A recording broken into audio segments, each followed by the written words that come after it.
மயூர சன்மன். அந்த மலைப்பாதையில் கொஞ்ச நேரத்துக்கு குதிரைகளோட காலடி சத்தம் தவிர வேற ஒன்றும் கேட்கல. பரஞ்சோதி நிறைய விஷயங்களை பற்றி யோசிச்சுட்டே வந்துட்டு இருந்தான். பெரிய மீசையோட தலையில் தலைப்பாகையோட வர இவர் யாரா இருக்கும்?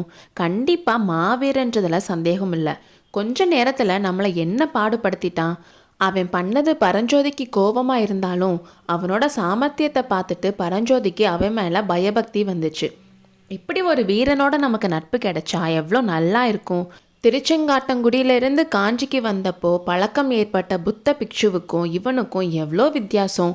பிக்ஷு தான்கிட்ட எவ்வளோ அன்பாக பேசினாலும் உதவி செஞ்சாலும் அவர்கிட்ட தனக்கு வராத ஒரு அன்பு தன்னை கீழே தள்ளிவிட்டு மேலே உட்கார்ந்த இந்த மனுஷன்கிட்ட ஏன் வரணும்? ஆனாலும் புத்த பிக்ஷு பண்ண எச்சரிக்கையும் ஞாபகம் வந்துச்சு. போகிற வழியில் யாரை பார்த்தாலும் நம்பாத, யார்கிட்டையும் ஓலை கொண்டு போகிற விஷயத்தை பற்றி வாயே திறக்கக்கூடாது. அஜந்தா வர்ண ரகசியத்தை தெரிஞ்சுக்கணும்னு நிறைய பேருக்கு ஆசை இருக்குது. அதுக்காக கொலை பண்ணவும் தயங்க மாட்டாங்க. அதனால் நீ இந்த காரியத்துக்கு தான் போகிறேன்றத ரகசியமாக வச்சுக்கணும். உன்கிட்ட இருந்து அதை தெரிஞ்சுக்கிறதுக்கு பல பேர் பல சூழ்ச்சி செய்வாங்கன்னு பிக்ஷு சொல்லி அனுப்பியிருந்தாரு. இது பரஞ்சோதிக்கு ஞாபகம் வந்ததும் ஒருவேளை இந்த மனுஷன் நம்மக்கிட்ட இருந்து அந்த ஓலையை பிடுங்கத்தான் ட்ரை பண்ணுறானோன்னு நினச்சான். அப்போ தூரத்தில் ஒரு நரி ஊளையிடுற சத்தம் கேட்டுச்சு. அந்த நரி ஊளையிட்டதும் அடுத்தடுத்து கண்டினியூஸாக நிறைய நரிகள் ஊளையிடுற சத்தம் கேட்டுச்சு.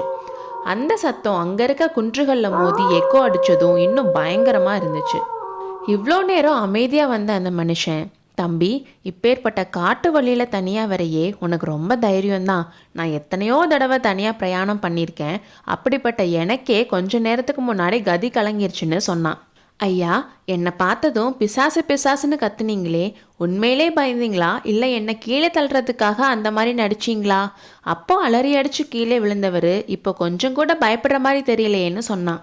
அந்த விஷயம் தெரியாதா உனக்கு? தனி மனுஷனை பிசாசு அரைஞ்சே கொன்றும். தனியாக போனால் நம்மளால் ஒரு பிசாசுக்கு கூட ஈடு கொடுக்க முடியாது. அதே 2 பேர் போனால் 200 பிசாசுகளை கூட விரட்டி அடிச்சிடலாம். இந்த இடத்துல 2000 பிசாசு அலையிறதா கேள்விப்பட்டிருக்கேன். அவ்வளோ பிசாசு சேர்ந்து வந்தாலும் 2 பேரை ஒன்றும் செய்ய முடியாது தம்பி. இந்த இடத்தோட கதை உனக்கு தெரியுமான்னு கேட்டான் அந்த மனுஷன். தெரியாது, சொல்லுங்கன்னு சொன்னா பரஞ்சோதி. 250 வருஷத்துக்கு முன்னாடி வடநாட்டிலிருந்து வீரசன்மன்றவரும் அவரோட சிஷ்யன் மயூர சன்மன் 2 பேரும் காஞ்சிக்கு வந்தாங்க. அப்போ அவங்க காஞ்சி வீதியில் நடந்து போயிட்டு இருந்தப்போ 2 பேரும் ஏதோ தீவிரமாக பேசிட்டு வந்தாங்க.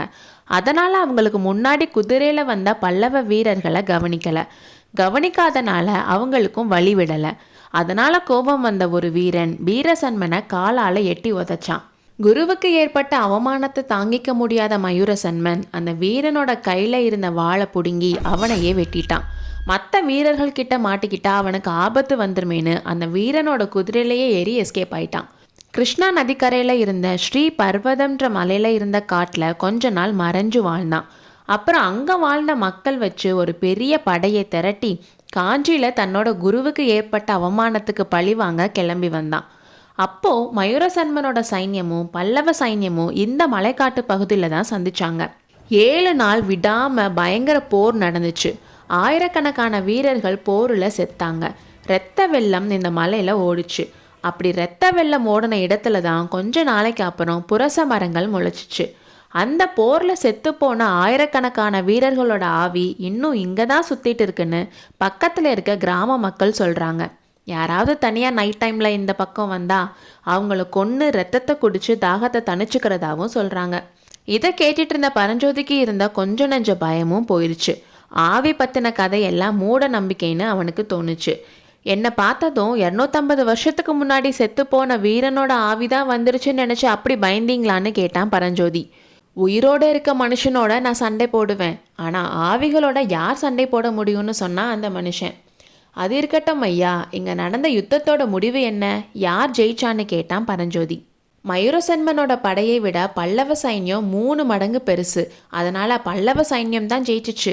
உடம்புல 36 காயங்களோட மயூரசன்மனை பல்லவ வீரர்கள் பல்லவ அரசன் முன்னாடி கொண்டு வந்து நிப்பாட்டினாங்க. அதுக்கப்புறம் என்னாச்சுன்னு ரொம்ப ஆவலாக கேட்டான் பரஞ்சோதி.